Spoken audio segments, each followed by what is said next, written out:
like менен as'ди кандай колдонобуз экөөнүн көбүнчө окшош жактары болгондуктан адаштыруулар көп болот. Так айырмасы мына ушул жерде.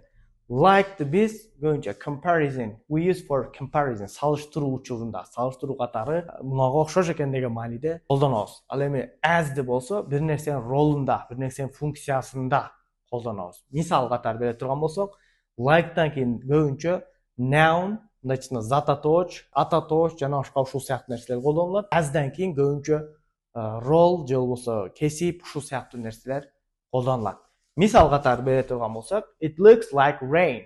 Жамгырга окшоп атат, салыштырып атат жамгырга. He works hard like a machine. Бул аябай катуу иштейт экен, машинада эле иштейт экен дейт. Аппаратта эле иштейт экен дейт. As'ди кандай колдонобуз? She works as a nurse. Медсестра катары иштейт. He used his jacket as a pillow. Ал өзүнүн костюмун жаздык катары колдонду деп атат.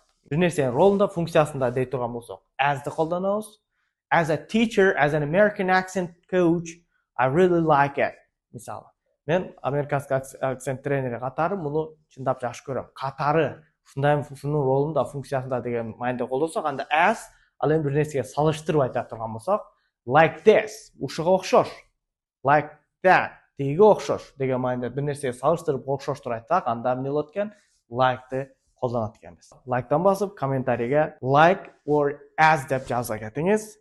Досторуңузга ушул видеону таратып коюңуз.